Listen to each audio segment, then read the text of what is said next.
நம்ம சுரேஷ் ஐஏஎஸ் அகாடமியோட சென்னை மற்றும் Thoothukudi பிரான்ச்சில் டிஎன்பிஎஸ்சிக்கான super batch அப்படிங்கிறத நடத்த போகிறாங்க. இந்த டிஎன்பிஎஸ்சிக்கான சூப்பர் பேட்ச்சில் வெறும் 50 பேர் மட்டும்தான் செலக்ட் பண்ண போகிறாங்க. இந்த 50 பேரில் நீங்களும் ஒருத்தராக வரணும் அப்படின்னா மே 7ஆம் தேதி நடக்கக்கூடிய ஹைப்ரிட் என்ட்ரன்ஸ் டெஸ்ட்டு நீங்கள் கிளியர் பண்ணணும். அதை கிளியர் பண்ணதுக்கப்புறமா உங்களை பர்சனல் இன்டர்வியூ வச்சு செலக்ட் பண்ண போகிறாங்க.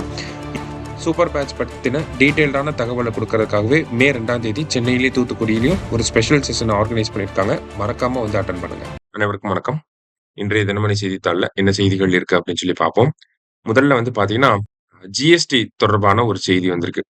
அதாவது மாசம் என்ன பண்ணுவாங்கன்னா சென்ட்ரல் கவர்மெண்ட் இந்த மாசத்துல எவ்வளவு ஜிஎஸ்டி வசூல் பண்ணியிருக்கோம் அப்படிங்கிறத டேட்டாவா வெளியிடுவாங்க.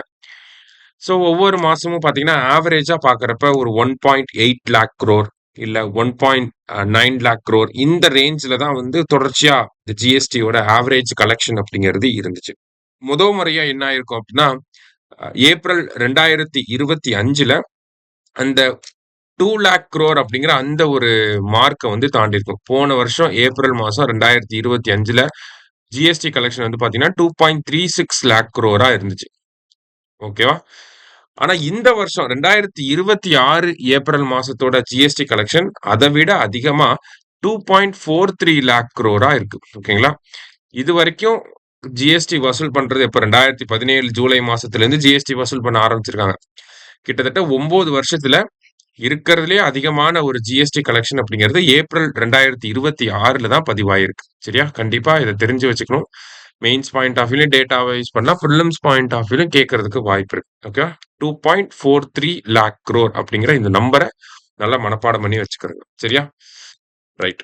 அடுத்தது வந்து பாத்தீங்கன்னா நமக்கு இங்க வந்து ஒரு செய்தி கொடுத்திருக்காங்க. இந்த செய்தியோட சாராம்சத்தை மட்டும் நம்ம டிஸ்கஸ் பண்ணுவோம். சமீபத்துல பாத்தீங்கன்னா ஒரு 15 வயது சிறுமி அவங்க பாலியல் வன்கொடுமையால பாதிக்கப்பட்டு அவங்களுக்கு வந்து பாத்தீங்கன்னா கர்ப்பம் ஆயிருக்கு. ஸோ அந்த கருவை கலைக்கணும் அப்படிங்கிறதுக்காக நிறைய முயற்சிகளை எடுக்கிறாங்க. கடைசியில உச்சநீதிமன்றம் தான் என்ன சொல்றாங்கன்னா அவங்களுடைய கரு 30 வாரங்கள் கடந்து போனாலுமே அந்த கருவை கலைக்கக்கூடிய உரிமை அப்படிங்கிறது அவங்களுக்கு இருக்கு. அது அரசாங்கம் வந்து தடை பண்ணக்கூடாது அப்படிங்கிற ஒரு தீர்ப்பை வழங்கி இருக்காங்க. ஸோ இந்த பின்னணியில நம்ம என்ன தெரிஞ்சுக்கணும் அப்படின்னா கருக்கலைப்பு சட்டம் என்ன சொல்லுது அப்படிங்கிறத தெரிஞ்சுக்கணும். மெடிக்கல் டெர்மினேஷன் ஆஃப் பிரெக்னன்சி அப்படிங்கிற அந்த சட்டம் 1961ல வந்திருக்கும். அந்த சட்டத்தை நம்ம 2021ல ஒரு அமெண்ட்மெண்ட் வந்து பண்ணியிருக்கோம். அந்த அமெண்ட்மெண்ட்ல என்ன சொல்லியிருப்பாங்கன்னா 20 வாரங்கள் வரைக்கும் ஒரு கரு இருந்துச்சு அப்படின்னா அதை நம்ம கலைச்சுக்கலாம். 20 வாரத்துக்கு மேல போறப்ப என்ன ஆகுது அப்படின்னு சொல்லி பாத்தீங்கன்னா மருத்துவர்களுடைய சான்றிதழ் இருந்தா மட்டும்தான் அந்த கருவை கலைக்க முடியும். இதுவே 24 வாரங்களை தாண்டிருச்சு ஒரு கரு, 24 வாரங்கள் இங்கிலீஷ்ல கெஸ்டேஷனல் பீரியட் அப்படின்னு சொல்லுவாங்க. 24 வீக்ஸ் ஆஃப் கெஸ்டேஷனல் பீரியட் வந்து கிராஸ் பண்ணிட்டாங்க அப்படின்னா அந்த கரு கிராஸ் பண்ணிருச்சு அப்படின்னா அதுக்கு அப்ரூவல் யாரு கொடுக்கணும்னா ஒரு மாநிலத்தோட மெடிக்கல் போர்டு தான் அந்த அப்ரூவலை வந்து கொடுக்கணும்.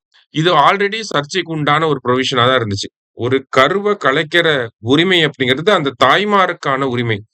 அந்த ஒரு உரிமையை வந்து அரசாங்கத்துக்கிட்ட கொடுக்குற மாதிரி இருக்கு அப்படிங்கிறத நம்ம இந்த இடத்துல பாக்குறோம். ஓகேயா? இப்ப ஒரு பெண் கருவுற்று இருக்காங்கன்னா அதை கலைக்கலாமா வேணாமாங்கிறது அவங்களோட முடிவு தான். ஆனா இந்த இடத்துல பாத்தீங்கன்னா இது அரசாங்கம் தான் எடுக்கக்கூடிய முடிவாக இருந்துச்சு. ஆல்ரெடி இதுவே வந்து ஒரு சர்ச்சைக்குரிய ப்ரொவிஷனா தான் இருந்துச்சு. இப்ப இந்த பெண்ணினுடைய இந்த சிறுமியோடைய கரு வந்து பாத்தீங்கன்னா 24 வாரங்களை தாண்டி போனனால நிறைய இடத்துல அப்ரூவல்ஸ் கிடைக்காம இருந்துச்சு. அதனாலதான் உச்சநீதிமன்றத்துல போய் அந்த கருவை கலைக்கணும் அப்படின்னு சொல்லி மனு போட்டிருந்தாங்க. உச்சநீதிமன்றமும் அந்த சிறுமிக்கு சாதகமாக ஒரு தீர்ப்பை வழங்கியிருக்காங்க. அவங்களுடைய கல்வி, அவங்களுடைய அந்த மனநிலை, அவங்களுடைய மென்டல் ஹெல்த் இது எல்லாத்தையுமே கருத்தில் கொண்டு உச்சநீதிமன்றம் என்ன பண்ணியிருக்காங்கன்னா அந்த கருவை கலைச்சிக்கலாம் அப்படிங்கிறத சொல்லியிருக்காங்க. அதை சொன்னது மட்டும் இல்லாம இன்னொரு முக்கியமான விஷயம் என்ன சொல்லியிருந்தாங்க அப்படின்னா இந்த மாதிரி பாலியல் வன்கொடுமையால பாதிக்கப்பட்டு அதன் மூலியமாக உருவாகக்கூடிய கருவை கலைக்கிறதுக்கு சிறப்பு அம்சங்களை வந்து அந்த கருக்கலைப்பு சட்டத்துல அரசாங்கம் கொண்டு வரணும். ஸ்பெஷல் ப்ரொவிஷன்ஸ் நிறைய விஷயங்களை ஆட் பண்ணும். ஏன்னா ரேப்ல பாதிக்கப்பட்டு அதன் மூலியமா பிரெக்னன்சி வந்துச்சு அப்படின்னா அந்த ஒரு கருவை கலைக்கிறதுக்கான ஸ்பெஷல் ப்ரொவிஷன்ஸை வந்து கொண்டு வரணும் அப்படிங்கிறத உச்சநீதிமன்றம் தீர்ப்பா சொல்லியிருக்காங்க. ஸோ இதுக்கப்புறமா அரசாங்கம் தான் அந்த திருத்தங்களை வந்து அந்த கருக்கலைப்பு சட்டத்துல கொண்டு வரணும். ஸோ அதுதான் இங்க நம்ம பார்க்கணும் முக்கியமான ஒரு விஷயம். சரியா? அடுத்ததா பாத்தீங்கன்னா இன்றைய திருக்குறள்.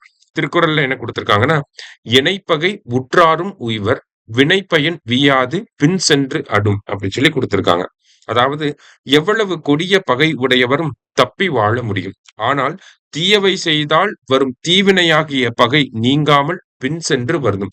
சோ நம்ம என்ன மாதிரியான தவறுகள் பண்ணியிருந்தாலும் அதுல இருந்து தப்பிச்சு ஒரு ஒரு பாயிண்ட்டுக்கு மேல மூவ் ஆன் ஆகி நம்மளால வாழ்ந்துட முடியும். ஆனா ஒருத்தருக்கு கெடுதல் பண்ணிட்டு நம்மனால நிம்மதியா வாழ முடியாது அப்படிங்கறத திருவள்ளுவர் சொல்றார். திருக்குறள் எண் 207 அதிகாரம் தீவினை அச்சம் அப்படிங்கிற அதிகாரத்துல. சோ இன்றைய தினமணி செய்தித்தாள்ல இருந்து முக்கியமான விஷயங்களை பார்த்திருக்கோம். நன்றி.